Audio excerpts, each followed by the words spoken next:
गेंद और बल्ले से ऐसी तबाही देखने को मिली जिसे देखकर तो हर किसी की आंखें फटी की फटी रह गई। जहां अजिंक्य रहाणे ने टी20 को टी10 बनाते हुए नया कीर्तिमान स्थापित कर दिया, तो वहीं कुणाल पांड्या और रसिक सलाम ने मिलकर बेंगलुरु की टीम को मैच में शानदार वापसी कराई। तो आखिर कैसे बेंगलुरु की टीम ने मैच में की शानदार वापसी? दोनों टीमों के बीच रोंगटे खड़े कर देने वाले मुकाबले की पूरी हाईलाइट तो हम आपको जरूर दिखाएंगे, लेकिन उससे पहले आपको क्या लगता है, विराट कोहली, अजिंक्य रहाणे और रिंकू सिंह में कौन है सबसे खतरनाक बल्लेबाज? आप खुद नीचे कमेंट करके जरूर बताइए। और लंबे इंतजार के बाद वह घड़ी आ गया जब ईडन गार्डन के मैदान पर आईपीएल का पहला मुकाबला रॉयल चैलेंजर बेंगलुरु और कोलकाता नाइट राइडर के बीच महासंग्राम शुरू हुआ। इस मुकाबले में सिक्का उछाला गया तो रजत पाटीदार ने जीता और पहले गेंदबाजी करने का फैसला किया। वहीं कोलकाता की टीम को बल्लेबाजी करने के लिए आमंत्रित किया। कोलकाता की तरफ से मुकाबले में परी की शुरुआत करने के लिए दो खतरनाक बल्लेबाज डिकॉक के साथ सुनील नारायण की खतरनाक जोड़ी आई। वहीं बेंगलुरु की तरफ से पहले ओवर लेकर आए टीम के सबसे खतरनाक गेंदबाज जोश हाजलेवुड। लेकिन जोश हंस ए लिक्विड का स्वागत दीपक ने अपने अंदाज में पहले ही गेंद पर खतरनाक चौका लगाकर किया, लेकिन डिकॉक को दूसरी ही गेंद पर बड़ा जीवनदान मिल गया। लेकिन तीसरी गेंद पर हाजलेवुड हुए डिकॉक को मैदान पर टिकने नहीं दिया और उन्हें पवेलियन का रास्ता दिखा दिया। कोलकाता की टीम को 4 रनों के स्कोर पर पहला झटका लग गया। डिकॉक अपनी टीम के लिए 4 रन बनाकर पवेलियन लौट गए। अब मैदान पर सुनील नारायण का साथ देने के लिए खुद कप्तान अजिंक्य रहाणे आ चुके थे। इन दोनों खिलाड़ियों के कंधों पर टीम की पूरी जिम्मेदारी टिकी हुई थी। वहीं बेंगलुरु की तरफ से दूसरा ओवर लेकर आए यश दयाल खतरनाक गेंदबाजी का नजारा दिखा रहे थे। बल्लेबाजों को बार बार परेशान कर रहे थे। सुनील नारायण को उनकी गेंद बिल्कुल भी समझ नहीं आ रही थी। बेंगलुरु टीम की शुरुआत बेहद शानदार हो चुकी थी। 2 ओवर में कोलकाता की टीम ने केवल 5 रन बना पाए। उनके बल्लेबाज मैदान पर संघर्ष करते हुए दिखाई दे रहे थे। तीसरा ओवर लेकर आए एक बार फिर विकेट की तलाश में जोश हाजलेवुड। एक बार फिर उन्होंने खतरनाक गेंदबाजी का नजारा दिखाए। बाल बाल सुनील नारायण अपना विकेट गंवाने से बच रहे थे, लेकिन सुनील नारायण ने प्रेशर में आकर ओवर की चौथी गेंद पर खतरनाक चौका जड़ दिया और अपनी टीम के स्कोर को तेजी से आगे बढ़ाया। लेकिन उसके बाद भी सुनील नारायण मैदान पर संघर्ष करते हुए दिखाई दिए। 3 ओवर में कोलकाता का स्कोर केवल 9 रनों तक पहुंच पाया। इस ओवर में भी जोश हाजलेवुड ने केवल 4 रन दिए। बेंगलुरु की टीम को शानदार शुरुआत मिल चुकी थी। स्टेडियम में बैठे दर्शक भी मैच का भरपूर लुत्फ उठा रहे थे। स्टेडियम खचाखच भरा हुआ था। चौथे ओवर में बेंगलुरु के कप्तान रजत पाटीदार ने बॉलिंग स्पेल में बदलाव किया। यश दयाल की जगह पर गेंदबाजी करने के लिए उन्होंने रसिक सलाम को बुलाया, लेकिन उनकी उम्मीदों पर पानी फेरते हुए कप्तान अजिंक्य रहाणे ने शानदार चौका लगाकर अपना खाता खोला और टीम के स्कोर को तेजी से आगे बढ़ाया। वहीं अजिंक्य रहाणे ने तीसरी गेंद पर शानदार छक्का लगाकर रसिक सलाम की जमकर कुटाई कर दी और अपने टीम के स्कोर को रॉकेट के रफ्तार की तरह आगे बढ़ाया। कोलकाता नाइट राइडर की टीम धीरे धीरे मैच में वापसी करती हुई नजर आ रही थी। अजिंक्य रहाणे का बल्ला इसके बाद भी रुकने का नाम नहीं लिया। इसी ओवर की 5वीं गेंद पर एक और खतरनाक छक्का जड़ दिया और बेंगलुरु के खेमे में मातम फैला दिया और अपनी टीम के स्कोर को 4 ओवर में 25 रनों तक पहुंचा दिया।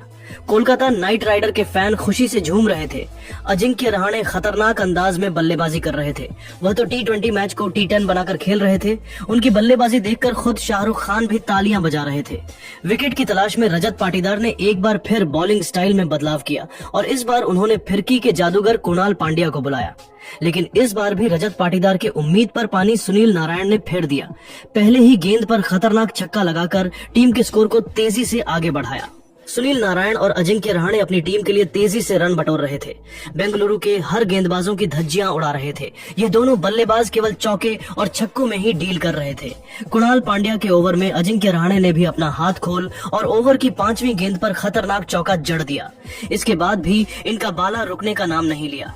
ओवर की समाप्ति भी अजिंक्य रहाणे ने चौके के साथ किया और अपनी टीम के स्कोर को इन दोनों बल्लेबाजों ने 5 ओवर में ही 40 रनों तक पहुंचा दिया। इन दोनों की बल्लेबाजी देखकर टीम के मालिक शाहरुख खान भी खुशी से झूम उठे। ड्रेसिंग रूम में खड़े होकर उनके लिए तालियां बजा रहे थे। पावर प्ले का अंतिम ओवर बेंगलुरु की तरफ से विकेट की तलाश में लेकर आए यश दयाल, लेकिन सामने खड़े सुनील नारायण ने पहले ही गेंद पर उनका स्वागत चौके के साथ किया। उसके बाद अजिंक्य रहाणे ने यह दयाल की तीसरी गेंद पर शानदार चौका लगाया और फिर चौथी गेंद को छक्के में तब्दील करें उनकी धज्जियां उड़ा दी। इसके बाद भी इनका बाला रुकने का नाम नहीं लिया। 5वीं गेंद को भी चौके में तब्दील कर दिया। इन दोनों खिलाड़ियों के बीच अर्धशतकीय साझेदारी भी पूरी हो गई। वही अजिंक्य रहाणे T20 मैच को T10 बनाकर खेल रहे थे। हर गेंदबाजों के खिलाफ तगड़ा प्रहार कर रहे थे और तेजी से वह अपने अर्धशतक की तरफ बढ़ रहे थे। पावर प्ले के 6 ओवर में ही कोलकाता का स्कोर 60 रनों तक पहुंच गया। 7वें ओवर में रजत पाटीदार ने एक बार फिर बॉलिंग स्पेल में बदलाव किया। इस बार उन्होंने गेंदबाजी के लिए बुलाया सुयश शर्मा को, लेकिन अजिंक्य रहाणे इस अंदाज में बल्लेबाजी कर रहे थे। दूसरी ही गेंद पर शानदार चौका जड़ दिया और वह अपने अर्धशतक की तरफ बढ़ गए। वही कोलकाता का स्कोर 7 ओवर में 65 रनों तक पहुंच गया। 8वां ओवर लेकर आए एक बार फिर रसिक सलाम। इस बार उन्होंने शानदार वापसी की बल्लेबाजों को खूब परेशान किया, लेकिन 5वीं गेंद पर सुनील नारायण ने शानदार चौका जड़कर अपनी टीम को 8 ओवर में 74 रनों तक पहुंचा दिया। जिस तरह से यह दोनों बल्लेबाज बेंगलुरु के खिलाफ रन बना रहे थे और साथ ही साथ बचे हुए खिलाड़ी पवेलियन में बैठे हुए थे, वह देखकर तो यही लग रहा था कि पहले ही मैच में कोलकाता की टीम बेंगलुरु के सामने 200 से अधिक रनों का लक्ष्य दे सकती है।